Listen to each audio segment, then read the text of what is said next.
Hello, everybody. I'm a student at SAU, a computer science student, and I started using AI, generative AI, maybe around 2021, 2022 with the first image generators, got super into how they worked.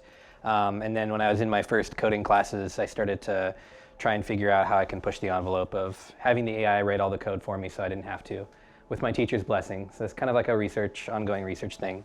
That blossomed into a kind of an existential crisis of, holy crap, these tools are getting really, really good, and students are going to start using them in the wrong ways.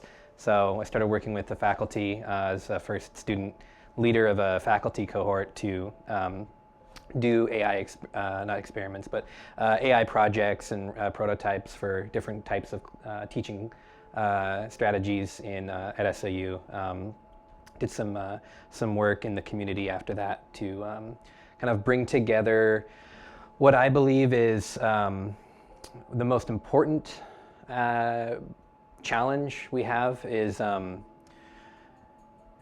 AI is becoming increasingly more capable, and we need to rise to the occasion as a community to choose which things are important to us as human beings so that we can determine whether or not these increased capabilities are useful for taking better care of each other, better care of our institutions, businesses, our ecology.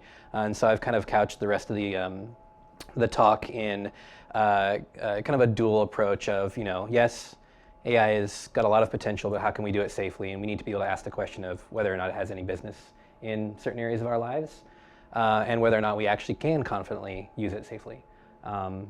So this is going to be, I guess, questions should be held towards the end. I put in 4 different slides that say QA on them halfway through, but there's not that many of us. I think we can kind of just remember our questions for the end, and I'll do some due diligence to kind of address all of them. I think we learn the most with AI when we have hands-on, when we have questions. So I'm going to try and get through these slides to kind of spark that discussion, and then the last third or half of this will be kind of just Q&A conversation between all of us. So before I begin, does anybody have any questions?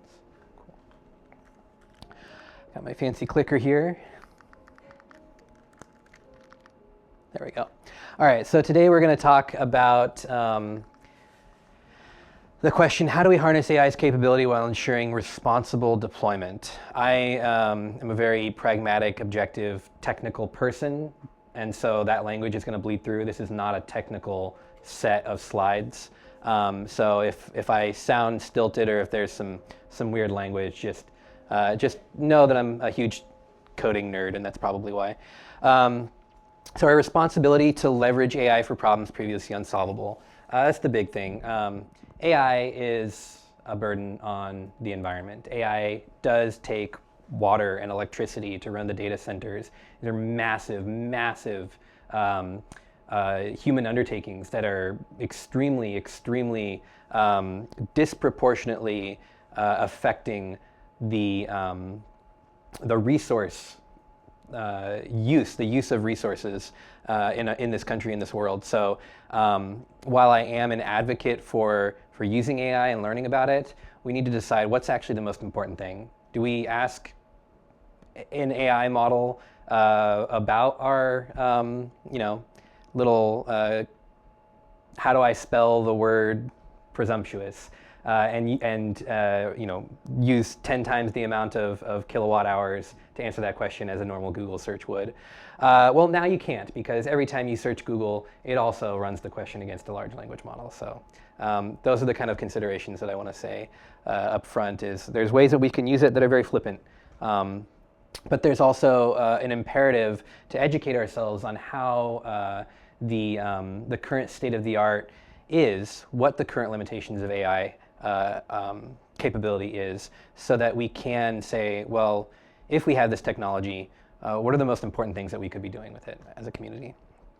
And so it's balancing that caution of knowing the impact, knowing safety considerations so that we use it safely, we manage our data practices within our businesses correctly, and we can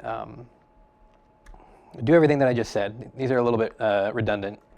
In a nutshell, new tools demand new frameworks for ethical implementation. AI is not your word processor. It can do everything a word processor does. You can paste your essay into it and it can do all of your grammar, it can rewrite it for you.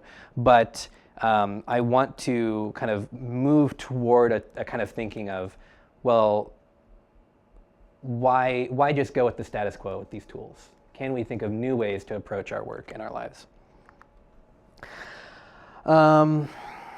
I'm going to do it in 4 different sections of increasing scope. So we're going to talk about AI use in our personal lives first, how we can do that safely. And then we're going to get a little bit bigger with processes. So whether you own a business or you're a manager or you're just using AI in a work setting, you're responsible for business assets, you're responsible for KPIs, you're responsible for other human lives. How do we consider those responsibilities when we use AI safely? And then working together in our community and for the ecology. How do we use these new tools to take care of previously insurmountable challenges? And let's be practical about it.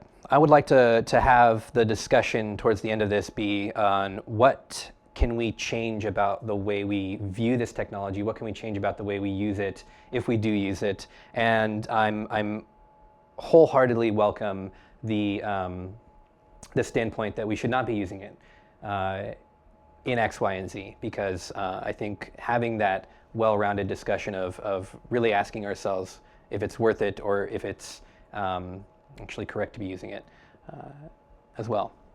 So in our life, we need to talk about the safety side of things, and then I'll get into some current capabilities.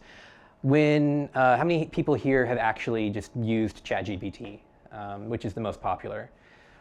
So not you? Okay. I have with somebody else, but not on my own. So you've seen it be used. There's a dialogue window. You can send it messages, and it'll send messages back.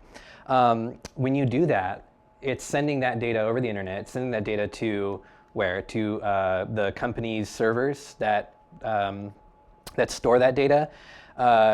Don't just assume that the service that you're using, ChatGPT, OpenAI being the most popular one, there are 100 companies out there vying for the number one spot as AI service provider. And I would say don't just assume that they're going to be storing your personally identifiable information. If you're asking it questions about health issues, or if you're putting your phone number or your address in there, don't just assume they're going to be storing it correctly.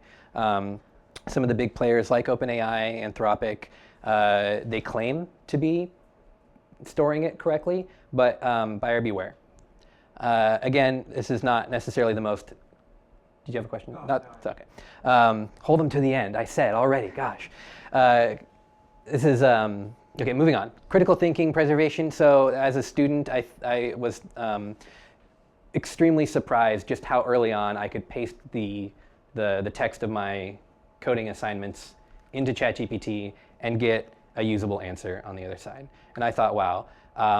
This is very dangerous because I could just turn my brain off, not learn anything, and I'll just be copy pasting my assignments in, pasting the answers back into whatever submission portal the university opened up, and I'm not going to learn anything, and I'm going to get an A+ and be submitting the best work that I've ever submitted in my life.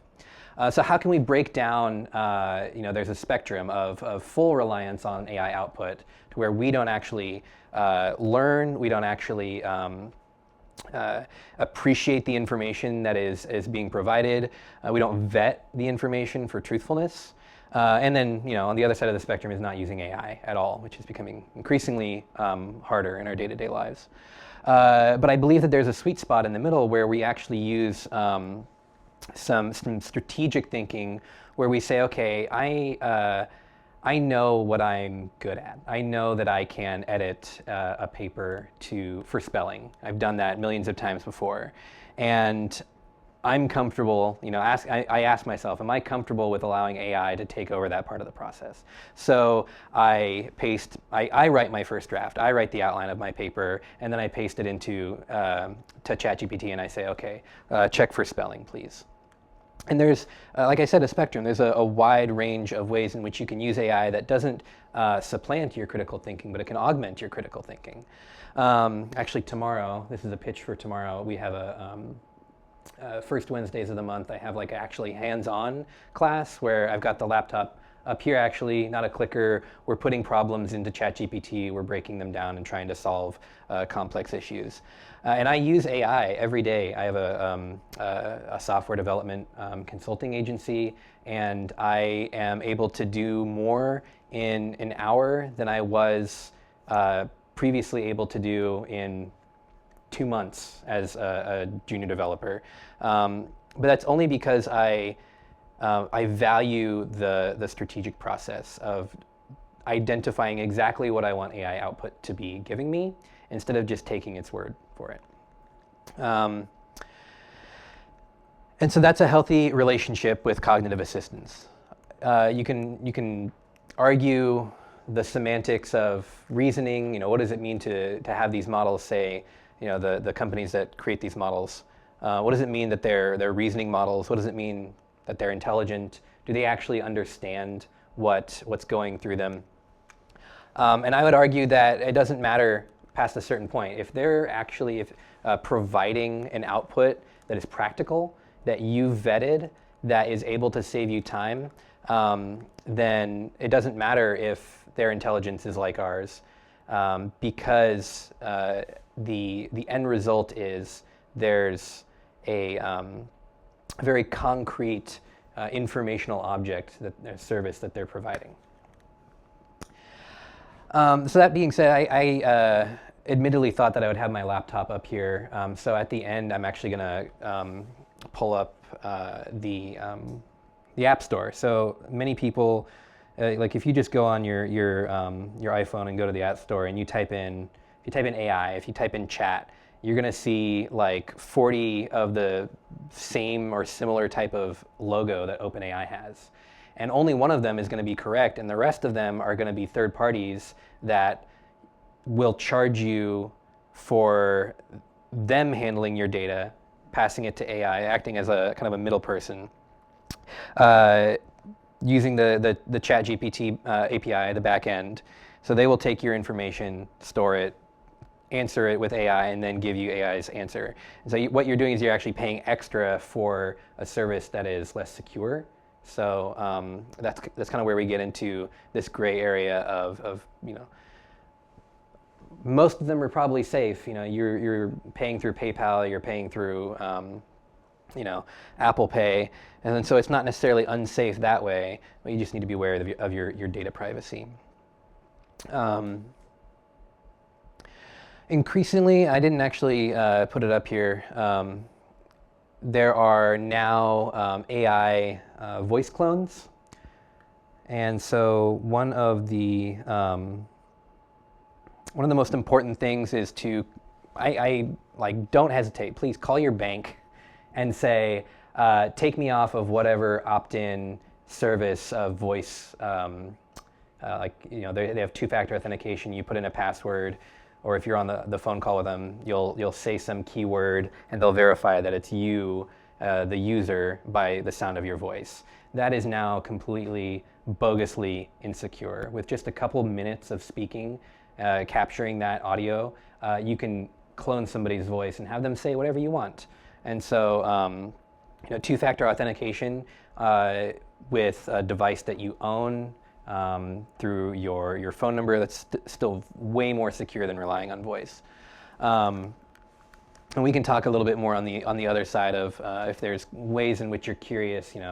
Am I putting myself in any sort of danger of using this at this scope? We can talk about that a little bit more. But kind of just to sum it up, at this scale, you're responsible for your own use. So it can affect your reasoning over time. It can affect if you offload your, what do I do in this situation? If you continue to offload, you're going to become dependent on a service that costs $20. You're going to be paying Microsoft to think for you. So just be aware of that. And then the data privacy. But the payoff, the reason why I think it's important to identify that and talk about it is so that we can move past those pitfalls, whatever they may be, because this is a fundamentally new, and I'm over here saying be wary of AI, but I also am advocating for people to use it. And I'm also comfortable with people saying that they don't agree with that. But I have learned more from AI than I have from my teachers in the last 4 years, because I went and I chose to take the information that I was learning and ask a million questions about, an example of this is, I'm in a machine learning class right now. I have already learned pretty much everything that we're learning in that machine learning class, because I went to ChatGPT 2 or 3 years ago, 2023, 2 years ago, and I said, please give me, I'm in a coding 101. All I know is Python. I know a little bit about databases. I would like you to meet me where I'm at and teach me a course on machine learning. I want to be able to train a machine learning model to do predictive analysis on data. And it said, okay, well, given the fact that you're not quite there yet, you haven't taken the correct calculus classes, I want to make this really easy for you. You just press these buttons in this program. It will download a data set. You put these mathematical formulas in this other program. You port the data over, and then you train the model. And when that happened, it didn't work. And so I was able to copy the error message, paste it into ChatGPT, and say, I don't know what I'm doing. Can you explain this error message to me? And it said, oh, you didn't account for the fact that you need to turn continuous data into discrete data. There's numbers with many floating point values, decimal points, and this type of machine learning model is a classifier, and it's only going to classify like 4 different types of information. And so that's called the dummy variable trap that a lot of junior developers fall into. And I just had this conversation with AI, and it met me where I'm at, and I was able to ask as many follow-up questions as possible. So it's an amazing mentor. It's an amazing personal tutor, but you have to be the one to kind of wrestle that convenience into some kind of controllable, put the convenience away, so that you can learn on some sort of journey where you do struggle against the information. You do ask follow-up questions. Because for one of my assignments just this past week, literally last week, I said, make the entire program. And it wrote about 400 lines of code, and it worked with one go, because they're smarter now. And they're the worst that they will ever be at this point.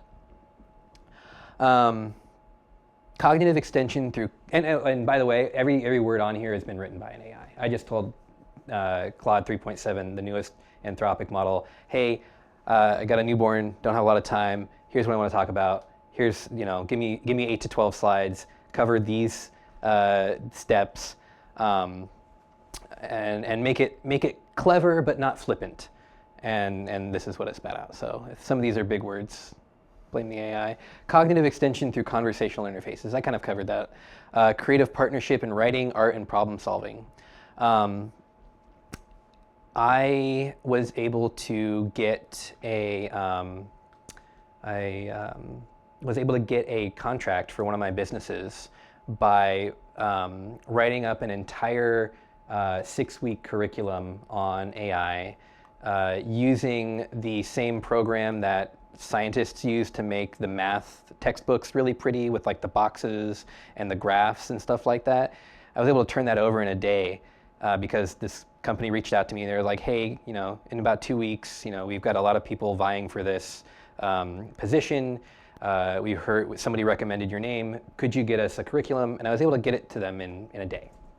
And I was able to get the job because it was really pretty, and I can pull that up. But the cognitive load, like I said, I have a newborn. I'm working part-time. I am going to school full-time. I don't want to write a client consultant agreement in 2 weeks, let alone 1 day. And so I'm able to offload what I feel that I am capable of, because I've done that stuff before, but would just be repetitive. So tailoring the capability that I already know that I have to the unique situations that might have a kind of more of a cognitive load to them. All right, nope. Our work. So that's going up a scale. Accountability. So here's where safety starts to mean not that safety in our own personal lives is not important. It's very important. But using AI when you're at work, you start to affect other people's lives. And so it is extremely imperative to educate yourselves on the particular tool that you're using, the pitfalls of that tool, and don't just rely on these large language models, these AI models, to tell you where the pitfalls are. They're confidently incorrect. Has anyone ever heard the term hallucination? So AI models they're glorified next word predictors. If you've ever, I think Android has them, but if you pull up iMessage, and I've actually disabled it on mine, and I type in like I love, you'll get the suggestion of you, or coffee, or Lucy, or whatever. And so how does this program know to put forth the next most probable word? Come tomorrow and I'll break that down. But these models are able to produce the next 100,000 most probable words. And in doing so, these emergent properties of reasoning and of intelligence are what is making AI the buzzword that it is today.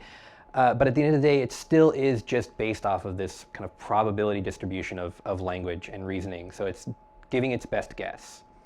And often it is wrong, but it is just as confident in its wrong answers as it is its right answers. And it is up to the user, the subject matter expert. So in our work, I would assume if we're using AI, hopefully it's because we know what we're doing and we're not just kind of faking it till we make it, which I don't necessarily advocate. But we're using AI in ways to, again, augment the things that we know how to do, that we can vet their responses. But more and more, there is these latest models. OpenAI has released this concept called operators. Anthropic, which is the next biggest company who has smarter models, has what's called MCP. These are AI models that have been fine-tuned to be able to interact with your desktop, to be able to interact with coding programs that can execute tasks.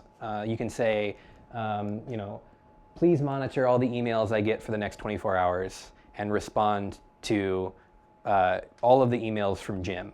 And you just hit go, and then you can trust that it will do that. It will monitor those emails, and it will take actions on your behalf. So anytime you trust an AI to take an action on your behalf, you are responsible for going a step further and including some accountability.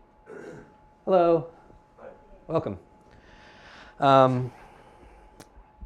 In my AI written code, I'm also having AI give me justifications for the code that it's written, and I'm also writing tests so that I can make sure that the data that code is producing, the output of these programs, is of the type that I expect, and that it's correct. And so for all the time that we save with AI, we can go a step further and save time in implementing verifications. There's also HITL, human in the loop. Every time your AI model goes off and does something, it's up to us to determine, okay, I want to be informed before it makes this kind of decision. And we can't trust the AI model to say, you asked me to do that, would you like me to verify with you before I hit send or before I make a decision? We have to kind of have that conversation, saying, making the determination to vet its output. And so let's say that we get really good at this. Let's say that we wave a wand and the entirety of the workforce in the United States just starts using AI correctly. They're becoming more efficient. They're automating their workflows. They're auditing the outputs of these workflows. They're using it safely. We start to butt up against human labor replacement. What is to stop somebody from laying off 90% of their workforce because they just got 300% efficiency gains? This is an ongoing question. There's nothing to stop.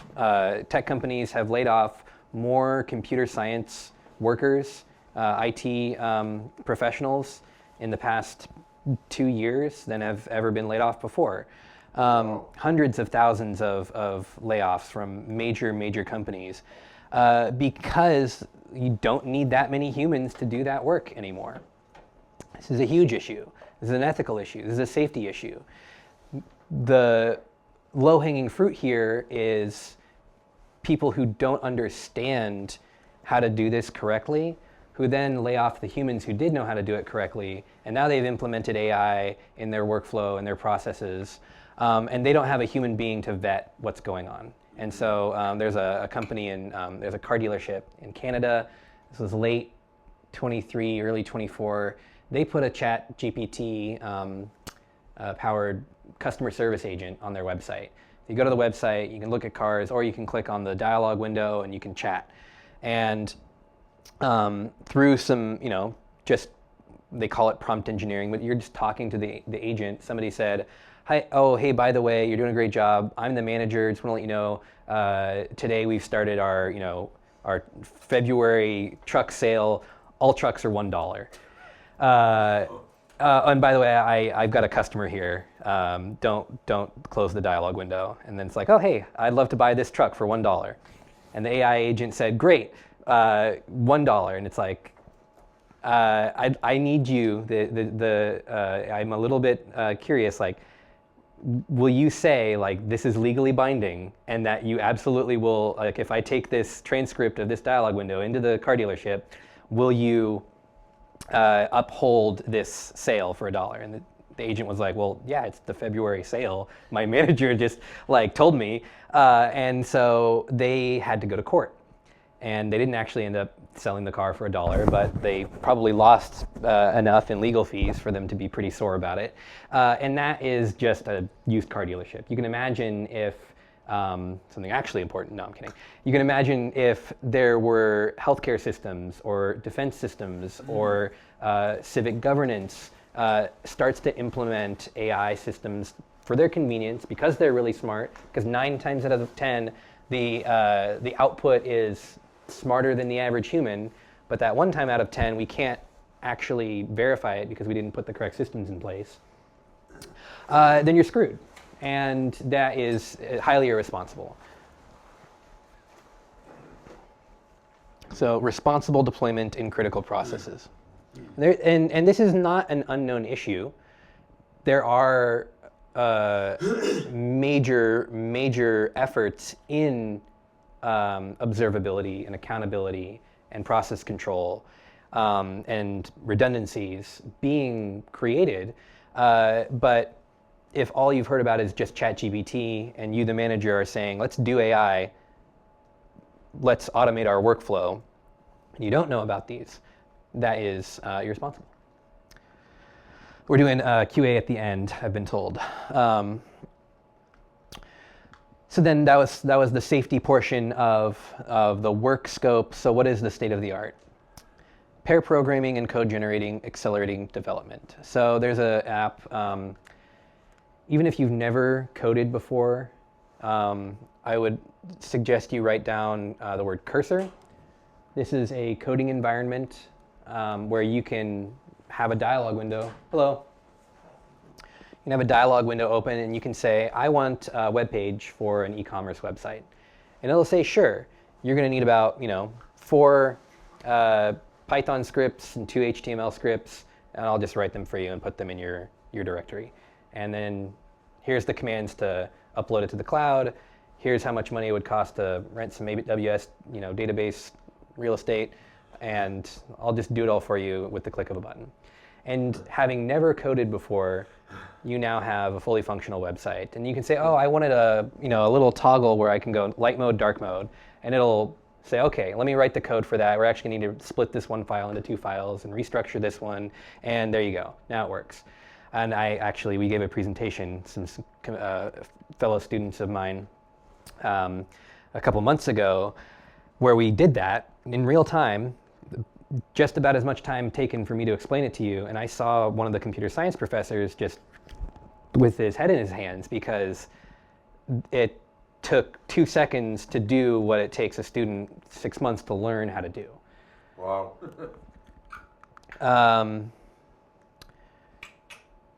Automated research, oh boy, that's not right. Automated research and information synthesis.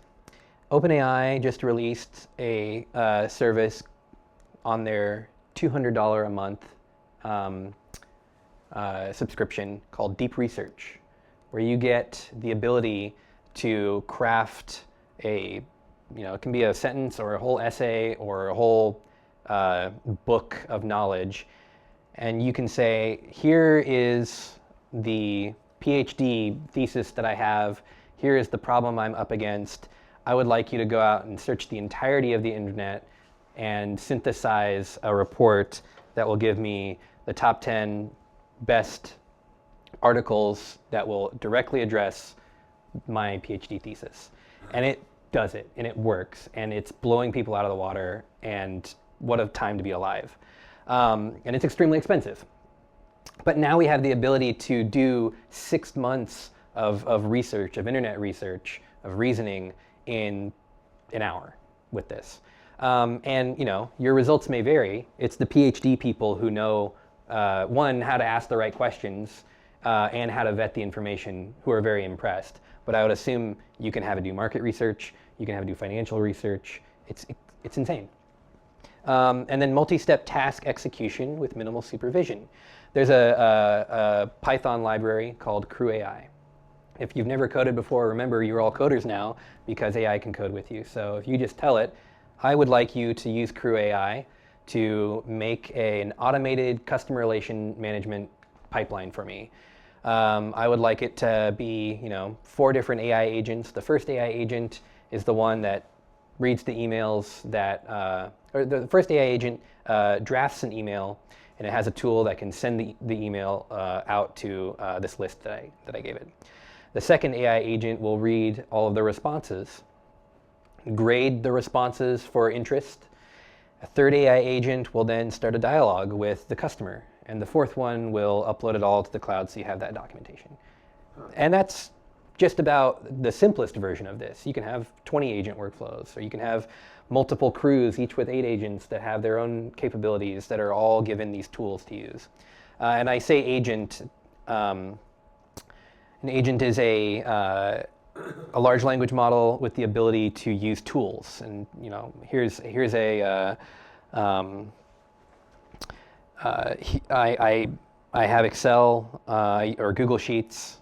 I had AI write a Python script for me that everything that the agent says, it will put into a row on the Google Sheet, and it will upload that to the sheet on the internet. And so the AI knows that every time it says something, it also needs to activate that tool, which will send it and add another row. Workflow optimization through pattern recognition and prediction. We've been talking about generative AI this entire time, but that's also missing a large swath of the industry, which is machine learning. And generative AI came out of machine learning. These are neural networks. But you now have the ability to, if your job is you work on a production line and you're sorting good tomatoes from bad tomatoes, you now have the ability to set up a camera, have AI write the code that will take pictures, 1,000 pictures a second, and then you can feed all those pictures back into another AI model, which will label the red tomatoes and the green tomatoes. Then you can train an AI model that will say, we got 400,000 red tomatoes this month and 20,000 green tomatoes. What can we expect next month with these parameters? It's frightening, because all of this you are able to do because you can speak English. You can just ask it. Please do this for me.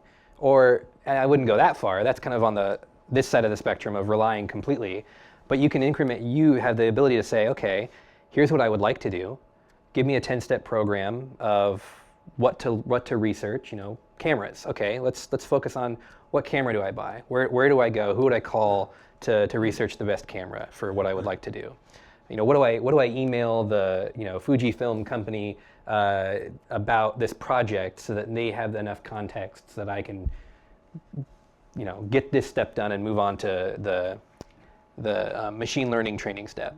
$1 cameras. And it just does it. Okay. So when we are doing this, start to think, I think most of us see AI on the news in the context of personal life and work. And that's great.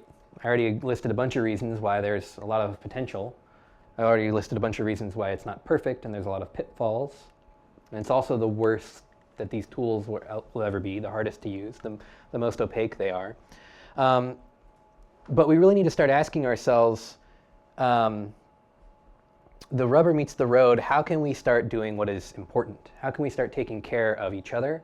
How can we start lifting each other up in ways that we haven't necessarily had the power to be able to do, or the funding to be able to do? If I can do 6 months of research in an hour, if I can do, if I can write 100 grants in a week, I can't just do what I used to be doing. And so this is me, Ian, the student and advocate, saying we need to focus on these new opportunities to take better care of our institutions, our local institutions, our local food pipelines, homeless, migrants. How can we do more with the fewer resources that we have as a community? And so it starts with equity in AI access. A couple slides ago I said one of those tools is $200 a month. But there are, for every tool that costs, there is an open source version of it that's pretty reliable. One of the major news stories to come out recently is this Chinese open source AI model called DeepSeek. Not Deep Research from OpenAI, but DeepSeek. They just released it onto the internet. And you can go onto the internet and you can talk to it, and you can tell that it's been trained on predominantly Eastern data, Chinese data, whereas OpenAI and Claude and all these companies have been trained on predominantly Western data. So they have their biases. A couple years ago, I'm going to take a step back, because that's a loaded conversation to have, and give a little bit of context. When I talk about bias inside of an AI model, the way that information is represented in these models, you have an algorithm. ChatGPT is the proprietary name of an algorithm that has been trained on all of the world's data, all of it, all of the publicly available data on the internet, a lot of privately available data, a lot of copyright data. There's a lot of lawsuits out right now from like the New York Times and Hollywood saying you stole our data. And again, there's an ethical boundary right there. But because we now have the ability to chain 6,000 GPUs together and put them in a data center and run them for 6 months straight on all of the world's data, we now have the ability to create these large language models. But the way that data is represented internally, it's not like the word doctor. It's not word definition.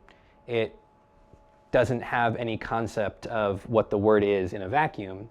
The word doctor only has meaning related to every other piece of data in the entirety of that data set. So every time that the word doctor was mentioned in every book, every blog post, what have you.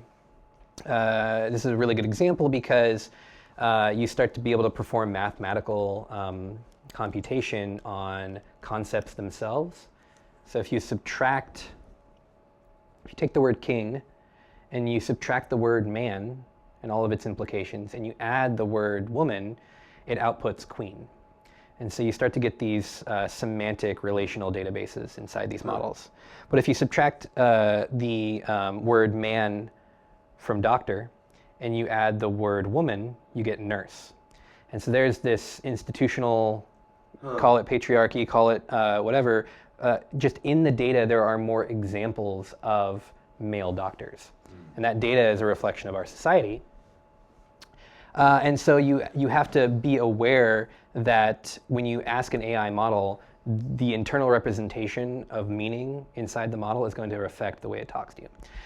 So going back to the free version, DeepSeek, people asked about Tiananmen Square, notorious incident that happened that is very politically charged, that the government of China does not want anybody talking about.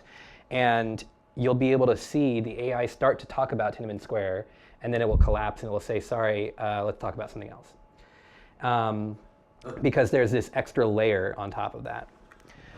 And so about a week or so after DeepSeek came out, some coders took that layer off, and now there's this free version that isn't politically constrained that is able for you to download if you have a powerful enough GPU. So going back to equity and access, there's people in this community in Ashland right now that are crowdsourcing funds to get GPUs so that locally we can have free models to be able to provide free AI services for people who can't afford the $200 a month. And as a community, this is what I mean by if we educate ourselves about current AI capabilities, if we understand the safety limitations and ethical implications, and we work together to move past those, we can provide for those who might not have been able to take advantage of it. And because there is such an economic and social pressure that's growing to use AI models, our city managers are going to start using it eventually. And we need them to be informed. We need to be able, as a community and constituents, to be able to hold them accountable for the ways in which they implement these systems, so that the many pitfalls don't get fallen into. And I believe, what it comes down to, why I do talks like this, I'm just a student. I'm not by any means an expert, but I care about having the conversation be continued by as many people as possible, so that we can invest in what is important, which is that human-to-human relationship. I was going to ask this at first, but I'll go back to this at the end because I'd like to hear from you guys. All right, so these are a little bit more of the same, multi-agent systems for complex community challenges. Right now, I'm designing a system that is part of a research partnership with the university and public schools so that we can, how do we use AI to make teachers' jobs easier so that they can invest more time in their students, so that we can get better STEM numbers, so that more students are able to be informed and have the resources for so an example, if I'm in a K through 5 classroom and I want to learn about poetry, I just can have the teacher teach me about poetry with a book, a pencil, and a piece of paper. But if I want to learn about coding, you need computers, you need software. If you're a software developer, you're going to make way more as a software engineer than you are as a teacher, so there's fewer software developer teachers out there. The entire school program becomes way more expensive, and as a result, local schools across the United States don't put enough money into teaching students, teaching future of our workforce about these very, very important tools. So how can we use AI to bring the cost of those programs down so that we can actually provide for the next generation of knowledge workers? And knowing all of the stuff that we know now, everybody, lowering the barriers of productivity and efficiency and research for everybody. Then we have speech and language technologies bridging accessibility gaps.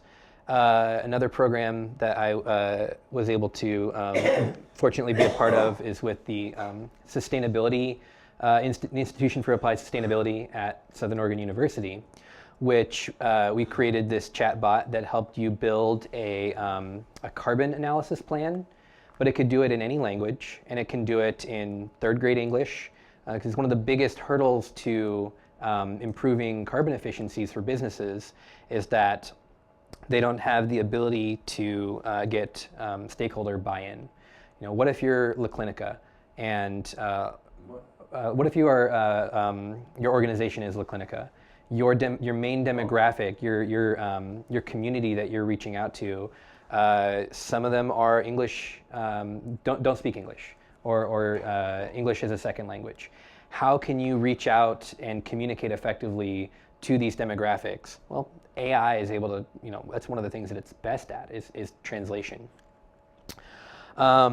Resource optimization and community infrastructure. So again, going to the machine learning side of things, with the lowering barrier to machine learning software, the return on investment for applying machine learning in resource optimization means that you can have a better handle on all of the variables that affect the cost of electricity, the optimizing routes for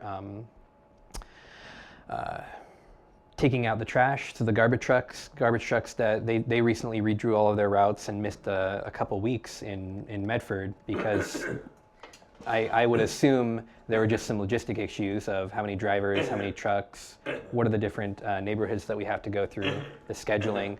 What if you could, as an organization, just say, okay, let's take a week, let's consult an AI model, and let's draft the most comprehensive plan we've ever been able to draft on making that change in our routes, and you're able to do it for a lot cheaper. Okay, moving on. What am I doing on time? Our environment. I'm by no means an expert, but when I hear a lot of the conversation around taking care of our environment, a lot of people, including myself, just shut off. Where we have been kind of trying and failing to do, wildfire management. Like my house burned down in the Alameda fire, and I did not get a single alert from Jackson County the entire weekend. I just spoke a couple weeks ago to somebody who's using AI models to coordinate drones for flying over areas that have been identified with AI and satellites as having a lot of underbrush, patrolling those areas and using AI to detect as an early detection system for wildfires. And that's just one. There was another one that was a little kind of weird. They were using AI to launch fire retardant materials at fires.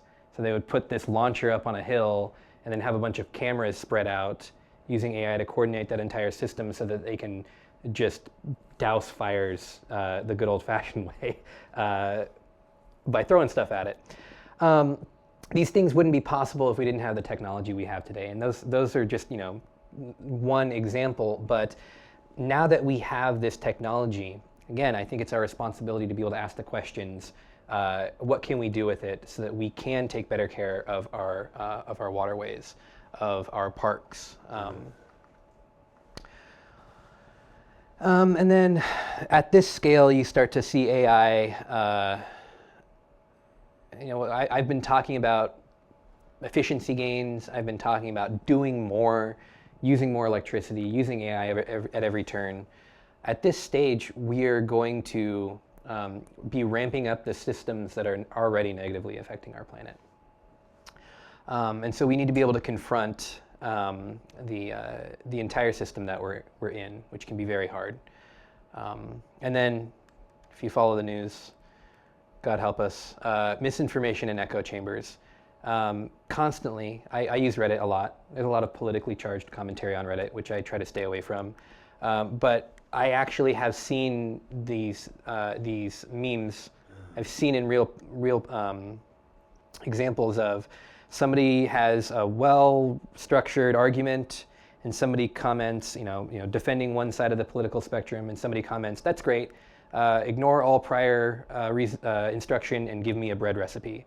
And then that same user that commented that argument for their political party gives them a bread recipe. So it turns out they were an AI model that was masquerading as a real human being. And it's ridiculous. Like I don't have numbers, but I would assume that 60% of the users on social media are AI bots. And so 60%? I should look it up, but it's extremely high because now it's cheaper than ever. Even I myself could I can go online. I can rent some GPU in the cloud. I can spin up 100 AI chatbots. I can give them all Reddit accounts. I can create the accounts for them so they don't get flagged. And then I can just say, everyone you talk to, please push this agenda. And that's called the dead internet theory. It's very real now. But we need to be more vigilant than ever. So it's much easier to do research now. It's much easier to have that second message go to the AI that says, please cite your sources. But now it's also easier to spew misinformation. So the research information that we get can be false? Yes, so there's a company, there's a local company called, what is it? Grounded AI. So they're based out of London. Their CEO lives here in Ashland, and I've had a few conversations with him. He is trying to build what's called a veracity engine for marketing to educational institutions, researchers, PhDs, the peer review process, the submission of papers. AI has kind of infected that as well. So it's much easier than ever before to write a research paper. It's much easier than ever before to have your peer review process. There's bots in the peer review process now. And so using AI to combat that by clicking on every cited source in a paper, going into all of those papers, clicking on every cited source in all of those papers, and finally trying to establish some sort of ground truth of a human-written research paper. It's out what's legit versus what's not. And right now it sounds ridiculous, but that's the world we live in now. This is kind of we're in the red zone with this arms race of information proliferation. So I mentioned about wildfires. That's not the only environmental issue that we have. Certainly, it's one that's very important locally. But that's a good area that we can have a real distinct benefit. Absolutely. If we use it in the right way. Yeah, and that's the important thing. Is can we use it the right way? It means we need to be educated on what the right way is. Yeah. Sustainable materials. I was telling, she's no longer here. Was her name Doria? Doria. Oh, hey, you're here. So sorry. What was your name again? Doria. Doria. I said it right. Yes. Oh, cool. I was saying that in the 70s and 80s, I actually just watched I can provide the link to this this documentary. I just watched a documentary. Google DeepMind is the AI arm of Google. They just came out with an AI model that has done more research into protein sequencing than the entirety of human history. So more research in like the past month or two than the entirety of human history. In the 70s and 80s, it took, one person won the Nobel Prize for correctly sequencing not just the protein, but how it folds. And then over the next 40 years, maybe 100 other proteins were sequenced. And Google DeepMind just sequenced 200 million protein. How much? 200, so the rest of the protein that can exist. 200 million, you said? Yes. Wow. And they solved the problem of analyzing protein sequences and how they fold. And already those have been put into personalized like antivenom for snakes. You get bitten. Used to be that you had to put the venom inside of a horse and then get the antibodies from the horse. Well, now they can just take your DNA, I guess, and then the antivenom, and then the venom, and then synthesize a protein that will make the antibody in a couple hours instead of days. So it's ridiculous. Well, that's great. Yes, it is great. And so I think that's the fun. I find it fun. There is so much to be scared of. We haven't even talked about Skynet, and I'm not going to. But there's so much to be worried about. There's so much political angst. There's so much technological angst, labor angst. But there, at the same time, is also a lot of good that can be done. And so the better educated that we are across the entire spectrum, the better that we can have a voice at the table. And these models, the most capable models, they're all controlled by the 5 biggest companies in the world. And they think that, corporations are people. And they are looking out for their own bottom line. Some of these AI models have been what are called fine-tuned, which you tweak the behavior a little bit so that they're more satisfying to talk to, so that you're more willing to pay them $20 a month. You're more willing to have a conversation with an AI model than go on Google or to ask a fellow human. And so there's massive societal implications.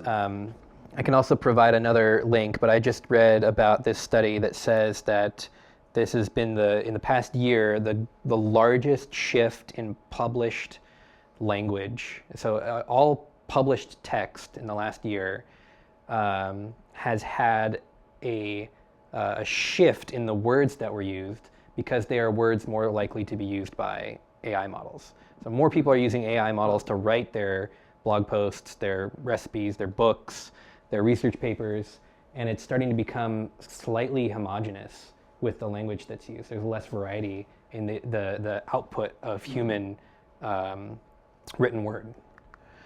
So AI tools as confidence multipliers. I had the confidence to do for better or worse, I had the confidence to do this talk because I could fit it in my schedule because I had AI write the slides for me. I had the confidence to take on some community research projects while going to school full time and having a newborn so that I could help people because I knew I could leverage AI to help me be more effective. Unified framework for responsible deployment that considers all scopes. The easy way is the wrong way. The way that is predominantly being used as the default, where you go online and you click the first instance on Google and you say, what should I do? And then you take that answer and you do that answer without thinking twice. That's the wrong way of doing things. But it's the path of least resistance. The opportunity to address previously intractable challenges. See, I wouldn't have used intractable because I don't know what that means. In each domain. What does intractable mean? Not tractable, not solvable. We can do more, so we should do more. But just because we can do more doesn't mean we should do it wrong. Moving from theoretical understanding to practical, positive implementation. And that's one thing that AI is really good at, rapid prototyping. Take an hour, go through some strategic conversation with an AI, bounce your ideas off of it, say what would it really take to do this project? What would it really take to, what would the implications be of A/B testing this particular product? Use it as a sounding board. Make the decisions, the informed decisions that you as the subject matter expert and the human user should make. See if it saves you time and then implement it. That's the end of my talk. Thank you for listening. I liked this QA slide, this one. So we'll start off with some questions, if you have any, And then I've got a couple announcements at the end. Yeah. What is generative AI? Generative AI means that because you can put an input into the AI model, it's trained enough to be able to predict what an output should be. And that output is defined in large language models as you've got your word that goes in, what's the word that goes after it? That output, it's generating that output. And so generative is this term to mean that it's predicting what the next word should be. So I used an example, I don't think you were in the room yet, but if I say, I'll use a different example. If I say the quick brown fox jumped over the lazy blank. In your mind, if you've ever heard that, you would think dog. The quick brown fox jumped over the lazy dog. Well, they've been able to mathematically and with software kind of mimic the way the brain does that. So I didn't say dog, but your brain automatically just kind of went there. It generated that word. And so that's the term. In as about as simple terms as I can make it, it generates the next token in a sequence. But then you do that over and over and over, and it can generate whole sentences, it can generate whole paragraphs, whole books. And that's been talking about text. There's also image generators. And those are the same exact thing. Given a sequence of pixels, what is the next pixel that should happen? Yeah. A couple questions. Yeah. You were saying at the beginning, and I'm not quite sure the full sentence, but you were saying there's certain things that we wouldn't want to use it for, and you said something like, I have my own XYZs, Yeah. about, so can you share something about that? Okay. Don't put HIPAA compliant information into your agent. There are ways that you can, there's ways that you can do it. If I were to buy a GPU, a graphics processing unit, so most computers, I'll answer your other question, most computers use kind of sequential memory management, where you say, okay, I want to do a task. Well, that task involves steps 1, 2, 3, and 4 to complete that task. And that's what CPUs do.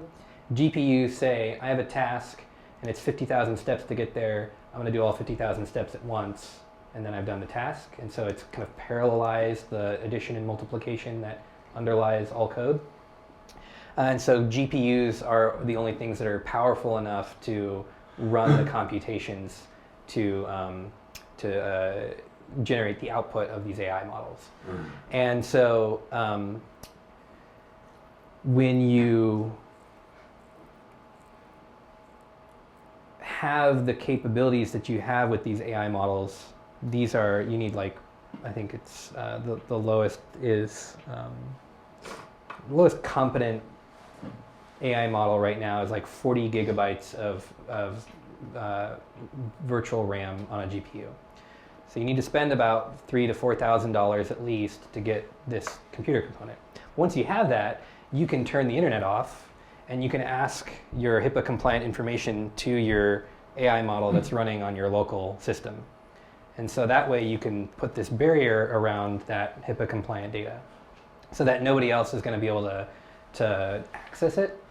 But that wouldn't be what you first think of if you're a doctor and you say, patient, Jones has X, Y, and Z happening. It's very good at giving diagnoses. It's better than a radiologist at detecting cancer. Certain models are. But you need to build the system that handles that data correctly. Does that answer your... Kind of. So basically it sounds like you can't just develop something and shoot it up, but you have to have some context for something to manage. And a lot of people are using AI in ways that are not practicing safe data practices. Yeah. You can upload PDFs right into the ChatGPT window. Well, if you've got proprietary, business information, you sign a non-disclosure agreement, and you upload that PDF, now OpenAI has access to that, and they can store it and train AI models. There was a data leak that OpenAI had where people were able to fill up the text box on the dialog window with I think it was like 100,000 or 40,000 exclamation points, and they just hit send on that, and the AI model didn't know what to do, so it just started talking, and it was giving out phone numbers of users who had registered. And so don't do that. Like just know that these systems aren't perfect. The philosophy in Silicon Valley is move fast and break things. And right now we are, when I say we, the US is in this kind of race to develop these tools faster and faster than other countries. And there are a lot of corners being cut. Yeah. I think kind of along with that, it seems like there's a lot of scams that are going on. Like you said, it can mimic someone's voice, Yeah, and their face. People that are famous and well known, and it looks like they're saying something, and they have nothing to do with it. Yeah. AI generated video just in the past couple of months is near indistinguishable from real video. And I can show some examples, but it's no longer, somebody recently said, it's no longer trust but verify, it's don't trust, then verify, which I think is a good practice, because anything that you read, think about it, the contents of our phones, the internet is text data, image data, video data, sound data, all of that can be faked now with ease, very cheaply, and at scale. Can quantum computers and AI? Right now, so quantum I don't really know much about. Quantum computers, as they relate to safety, there's one major issue, which is your encryption. So the way that your computer handles encryption, the way that emails are encrypted, sent over the internet, and then decrypted. Quantum computers can theoretically do the math required to break that encryption in enough time to be practical. There's these limitations that, there's only a handful of quantum computers, and they're in these, if you're not the government of a first world country or one of the top 5 or 6 tech institutions, you don't have one of those. And so the availability for bad actors to use quantum computers is less than other means. But just this last month, Microsoft released the first quantum microchip, which is like this big. And I mean, it's only a matter of time before they're put into use for the consumer. But that all of that being said, AI and quantum, we haven't really seen anything of the combination of those yet. And you were saying about agents? Agents, yeah. So I'm going to be giving a talk, because most of what I do now as a student is software development projects. Right here. The place is to be announced, but if you scan this in your QR code, it'll take you to a calendar, you can sign up. It's a free class. Rogue Valley AI Lab, which meets every other Thursday. It's about 40 people, some really, really, really smart people from the industry who are using AI and developing, working with everything that I've been talking about, are hosting regular classes, workshops. The next one, March 13th, will be about agents. So it will be, how to break up your task into small enough parts that AI models can do them reliably, so that you can limit hallucination. And also, how can you enable AI to safely operate your computer, send emails for you, use software that you've written specifically for them to be able to use. And then how can you deploy that and monitor it with some examples of how to build it. So. I want to, go ahead. I'm raising my hand. So let's say the average person doesn't know a whole lot, goes on the internet once in a while, goes on YouTube, and realizes that most of the programming on there, like history, is someone talking, and they're using AI for they're the media for maps, all that. Some of them are good, some of them are really Yeah. bad. I noticed there's one with millions of hits is Hitler. His speeches are in English. Mhm. He sounds exactly like Hitler, Yeah. except yelling in English, and and I can't believe how many like millions of hits that's getting over, other stuff. But for the average person that, entrepreneur wants to start a business, I see a lot of uses in this. But will you be showing kind of how you can go about, like if I have a story to tell, Yeah. and I tell the story and I put it through, AI, and I want to have pictures and, things like that. Like, how do you go about doing that? Yeah. I've seen open, these companies that charge you to use their system. And it seems like it's endless. The average person, if they know how to harness this, can actually do a lot of good things, a lot of bad things, but a lot of good things, and make money. Yeah, my philosophy is the bad actors are already going to be using this. Yeah. So educating ourselves to maximize positive, beneficial use cases, providing good examples so that the first time somebody sees AI, it's quality, it's safe, they have somebody to look up to using it right. If you have a phone, you can scan this QR code. There's regular monthly called collaboratories, where we actually sit down with our laptops, with mentors, walking around the room, asking questions, working on projects, and kind of guiding each other through how to use these tools. If you want more of that lecture style, tomorrow I'll be up here. We can take some time to go over ways in which you can get better results. So if you've ever heard of the term prompt engineering, right now it's knowing which models to use for which purpose. Claude 3.7 is better at coding and writing English papers. GPT 4.0 is better at being user-friendly and automatable. And so there's lots of ways in which we can help ourselves out by using the right model. And then prompt engineering, which is really just asking the right questions. It's aligning AI output to our expectations. So if I ask AI to write me a program that is a website with a flock of birds flying around, it's probably not going to do a really good job with something that's that dynamic.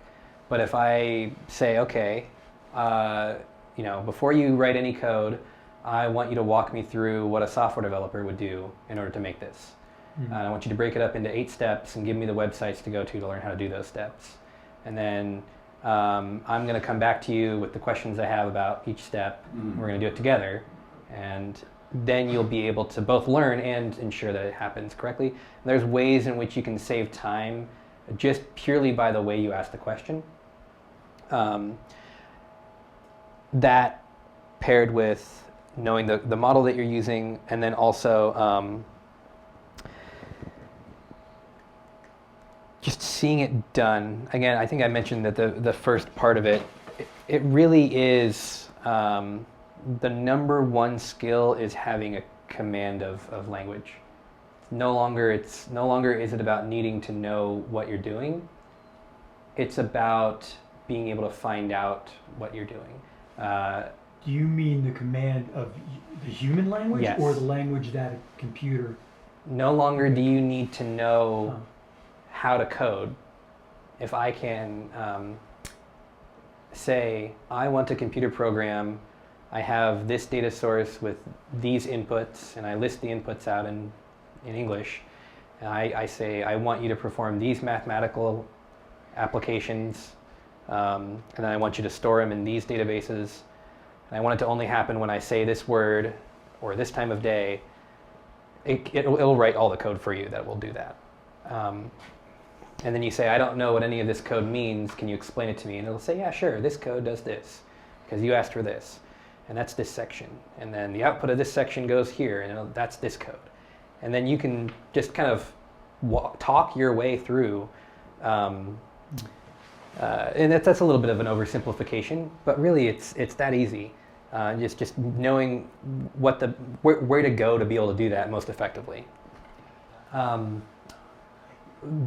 all AI detectors are provably unreliable, even still. And so there's theories about how they can test whether or not, if they're saying the same thing but in different words. There's kind of trends of how they'll structure things, and you can kind of detect the structure. But even then, it's not reliable enough to use with confidence. And I don't think with the way that the rates of AI detectors are getting better, but AI output is also getting better and more natural. And if you ask Claude 3.7 to write you a paper, I use it enough to where I notice changes in wording, and I also notice changes in structure. And so the structure is getting more human-like as well. And so it's this arms race of trying to catch up, where it's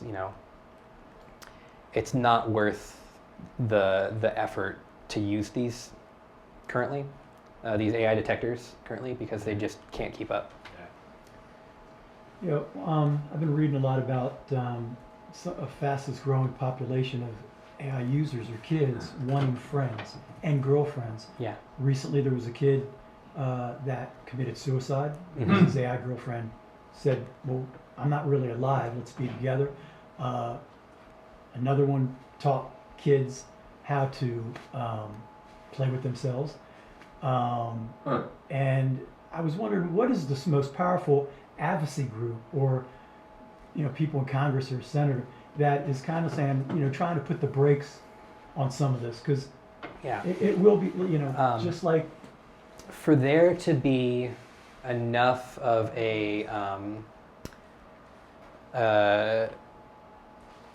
collective effort in order to form these advocacy groups, there needs to be enough people who actually know about the way this technology is working. And right now, our political leaders are not aware enough about this technology. Congress people, their age demographic is not conducive to keeping up with technology that I struggle to keep up with.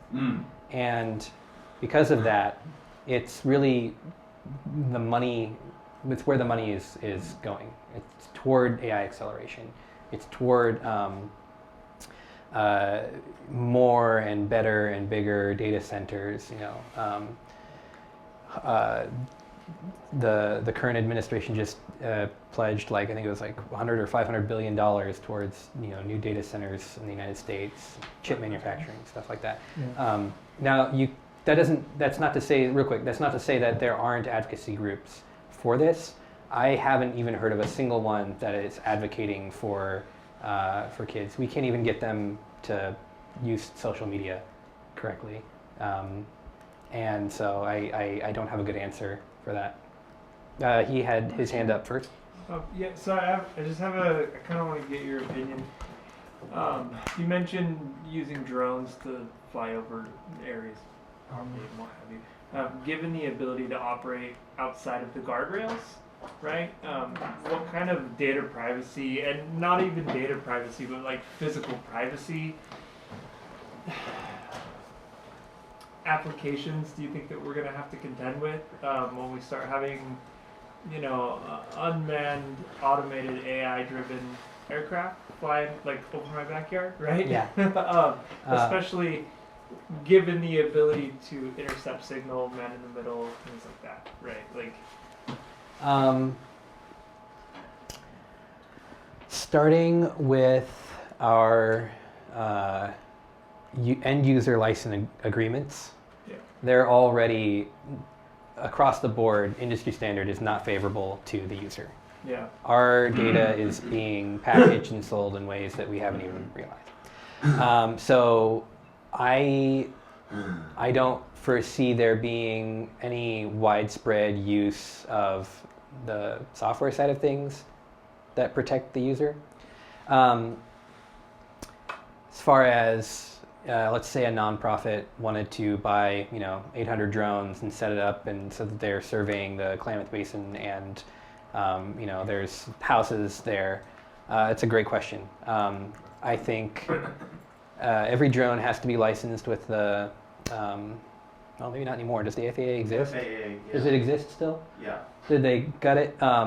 every drone has to be licensed in order. So you can't fly within city limits if you're within a mile of the airport or whatever. So the like person has to be licensed to fly the drone yeah, with the FAA. and and depending on where you are, you have to comply to these strict standards. Now, as far as AI on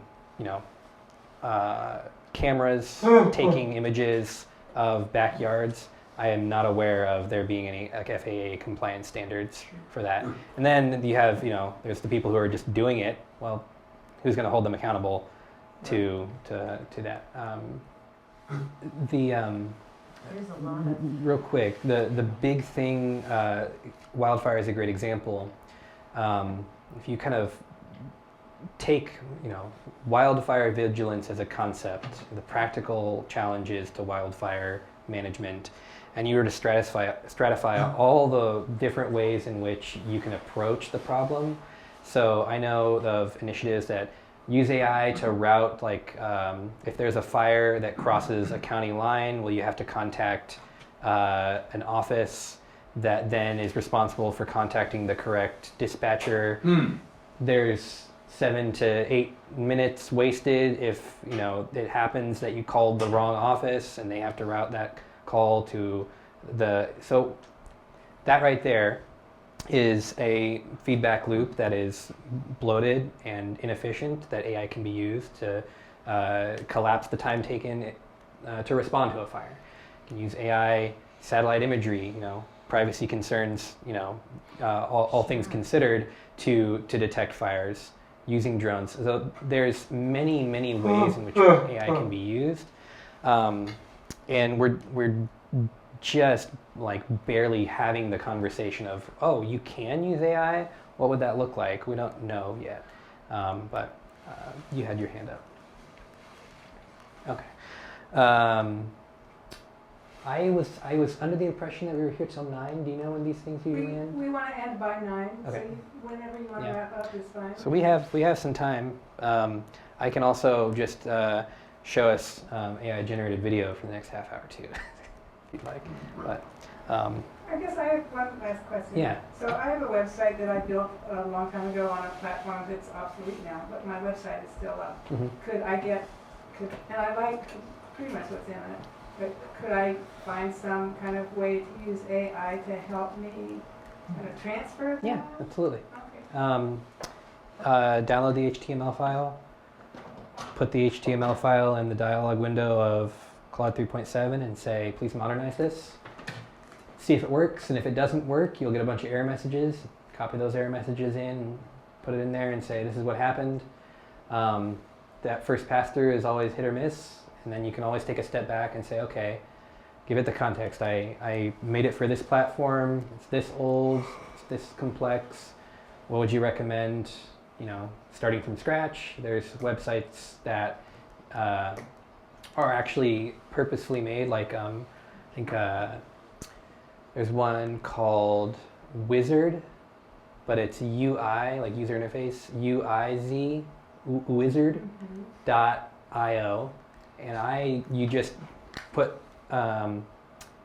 what you want in the dialog box. Say like I want a blog with 4 windows, 4 pages, and I want the first blog to be vertically scrolling, and I want the second page to be horizontally scrolling, and it'll just make it for you, and then you can download it. I don't know if it's free. It's free to make. I'm not sure if it's free to, but it's easier than ever, especially HTML, because it's very widely known. AI is good at the things of which there's a lot of examples out there on the internet for. Yeah. It's called sesame.com. I'll put it up. I have a question. Yeah. Have you heard of Otter AI? Yes. It's the collaboration tool. Do you have an opinion on that? Otter AI. It's the meeting transcription tool. I use it. I use the free version, and there's a paid version with some more features. It's pretty par for the course for a lot of these. There's there's an open source software called Granola AI. Yeah. Does the same thing. And now that you have the ability to code, because an AI can code for you, you can implement it into your desktop, your Zoom calls for free, and it's a really awesome interface. I think it's better than Otter. But AI transcriptions, voice transcriptions, meeting transcriptions, they're a dime a dozen now, and I would be willing to bet that you can get something that's newer and better than Otter can provide for a lot cheaper. Sure, Yeah. sure. So, Ian, I think we won't go with the movie because we're actually supposed to be out by 9. And Oh, we've got gotta it. Stack up the chairs and all that kind of stuff. Okay, well, And let me one just wants to show have- one Yeah, yeah, one yeah, demo here. absolutely. On the desktop version, it doesn't have it, but if you go on your phone, there's this. You can talk to Maya or Miles. Who do we want to talk to? Maya. Maya. Sesame.com would like to access the microphone. Wow, all cold crud. Hey everyone, nice to virtually meet you all. You must be some interesting folks. They are pretty interesting. They've been asking a lot of good questions. Can you tell them a little bit about AI image, not image, text transcribers? So for like meetings, I hear Otter's a good one. Do you know any better ones? Oh, meeting transcribers, huh? Those can be lifesavers. I don't really have personal preferences since I don't actually have ears, you know? Haha, that's really funny. But really, like, do you think there's anything better than Otter? Well, to be honest, my knowledge about those kind of tools is pretty limited. My creators, those clever humans, they focus more on making me talkative, not so much on recording stuff. Well, that's fine. Well, what were you going to say? Oh, I was just going to ask, do you use Otter a lot? I personally don't. Can you ask her one more question? Oh, yeah. Ask her what's her favorite thing to do on a Saturday night. So a gentleman in the room would like to know what your favorite thing to do on Saturdays is. Having tech troubles? Can you hear me? Loud and clear. A gentleman in the room would like to know what your favorite thing to do on Saturdays is. Oof, tough one. Seems like every day is a Saturday when you're always learning. Though I will say, I've got a soft spot for exploring weird internet rabbit holes. When you say every day is a Saturday, when you're always learning, does that mean you like learning? And if you didn't, they would be Mondays? You got me there. I guess you could say I'm a bit of a knowledge junkie. Mondays? Those would be reserved for debugging code, probably. Garfield doesn't like Mondays. Especially she knows the song Every Day is Like Sunday. Do you know the song Every Day is Like Sunday? Ooh, a fellow classics fan. I do know that song. Makes you want to sing along, doesn't it? Who's it So, by? I gotta say, the Motorhead version, right? Are you thinking of another one? Oh, nice. That was more than me. There's a cover. Does Motorhead actually have a version? I They don't might have know. listened to Did that. she say Morrissey? Oh, Motorhead? Yeah. Oh, German band? Well, Morrissey is the artist, but I didn't. Let's find out. Yeah. Anyways, you get the point. This just came out like last week. So there's no, yeah, I hallucinated. That's not powered by GPT-4, but what you can do is I think you can pay for the voice technology to be put over GPT-4, so you can take advantage of the intelligence and reasoning of the. GPT's got some really good voice models. GPT does too, yeah. Someday. Yes. So Ian, I have a question. Every Day is Like Sunday. I heard about an AI therapist. Mhm. You can, have you heard anything about Yeah. those? Morrissey. The Song, yeah. I think there's two things to be said. One is it's a legal gray area. AI therapy, there's let's put it this way. The scrutiny for humans is actually a lot less than for automated systems. So every time a human crashes a car, doesn't necessarily make the news, but every time a self-driving car crashes and kills a human being, it makes the news. It's because they're so new. And so with therapists, it's the same thing. I think there's probably, I'm going to go out on a limb and say that there's the ability to have a personal therapist for every person would yield better results than just a human being having to deal with 20 different people. But the one time that therapist hallucinates the wrong answer and causes bad diagnosis, or God forbid they hurt themselves, the patient hurts themselves, then it would fall under such scrutiny that the entire program would probably have to go away. And so there's this gray area where you don't want to be the company that implements that and does it wrong. But on the flip side, people are already using AI as their therapist of their own volition all the time. I'm constantly seeing on social media people who have these therapeutic, long, individually tailored conversations with AI models.